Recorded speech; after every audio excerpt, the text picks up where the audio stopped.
দেখলাম ভাবি আমার হাটের উপরে শুয়ে আছে, আবার আপত্তিকর অবস্থায়। তা দেখে আমি অনেকটাই অবাক হলাম।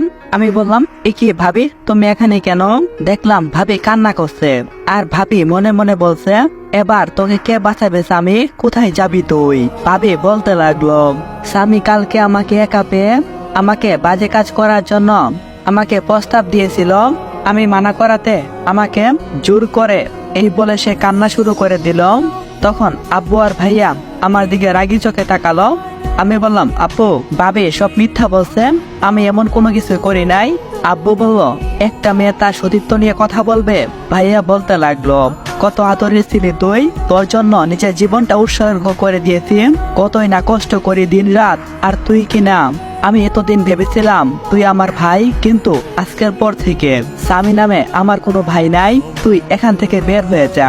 আমি বললাম, বিশ্বাস করো ভাই, আমি কিছু করি নাই। ওই মুখে একদম আমাকে ভাই বলবি না, আমি তোর ভাই না। আমি বললাম, ভাই সত্যি, আমি সত্যি বলতাছি। ঠিক তখন ভাইয়া তার প্যান্টের বেল খুলে আমাকে মারতে লাগলো। ভাইয়া বলতে লাগলো, প্লিজ চলে যা তুই এখান থেকে, আমি চাই না আমি তোকে বেশি আঘাত করি, কারণ তুই আমার কলিজা। প্লিজ ভাই তুই চলে যা এখান থেকে। এই বলে কান্না করে দিয়ে রুম থেকে বের হয়ে গেল। আপু আর চোখে আমার দিকে তাকিয়ে আছে, আর বলতে লাগলো, স্বামী তুই যদি বলতি তোকে বিয়ে করাতাম, তারপর তুই কেন এটা করতে গেলে, তাও আবার নিজ ভাবির সাথে? আমি বললাম, বাবা বিশ্বাস করো, আমি ভাবিকে আমার মায়ের চোখে দেখিয়ে চুপ। ওই মুখে তুই আমার বউয়ের নাম নিবি না। তুই যদি অসন্তান হতি তাহলে এমন হতি না, কে জানে তুই কার সন্তান। তুই থাকার থেকে না থাকা ভালো। এই বলে বাবাও কান্না করছে, আর এদিকে ভাবি মিটমিট করে হাসছে। আমি তার দিকে তাকাতেই সে হাসি দিচ্ছে, বাবা তাকালেই সে একটা মলিন ভাব নিয়ে নেই। নারী তোমরা যে কত সুন্দর চলনা করতে পারো, মনে মনে এসব বলছি। আর বাবা আর ভাইয়ের উদ্দেশ্যে বলতে লাগলাম, আমি চলে যাব এখান থেকে, কখনো ফিরবো না তোমাদের কাছে।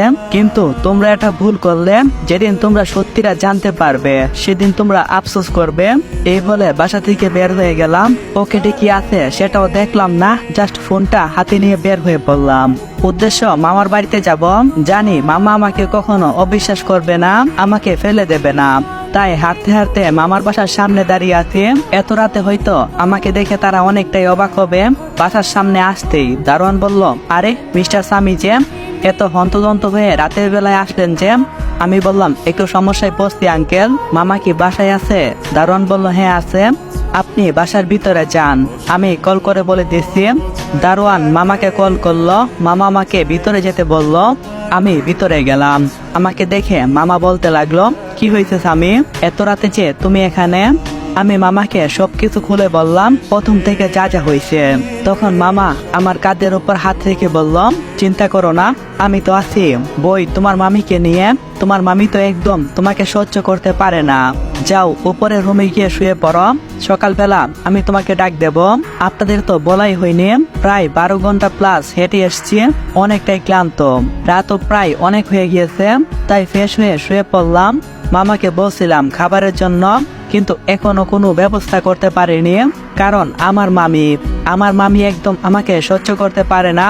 কিছুক্ষণ পর মামা আমার দরজার সামনে এসে ডাক দিল, স্বামী ভিতরে আছিস? আমি বললাম, হ্যাঁ মামা আমি ভিতরে আছি। আমি দরজা খুলে দিলাম। মামা খাবার নিয়ে ভিতরে প্রবেশ করলো, আমাকে খাইয়ে দিতেছে আর বলতেছে, বাবা চিন্তা করিস না, সবকিছু ঠিক হয়ে যাবে। আমি তখন বলতে লাগলাম, জানো মামা, তোমার কাছে আসলে আমার মায়ের শূন্যতা যেন আমার কাছ থেকে হারিয়ে যায়। মামা বলতে লাগলো, পাগল ছেলে। আমি বললাম, হ্যাঁ মামা আমি পাগল। আচ্ছা মুখে মুখে কথা বলা লাগবো না, জমিদার এবার খাবারটা খেয়ে আমাকে উদ্ধার করেন। আমি একটা মুচকি হাসি দিয়ে খাবার খেতে শুরু করলাম। কয়েক লোকমা মুখে দিতেই মামি এসে বলতে লাগলো, কি শুরু করেছো তোমরা?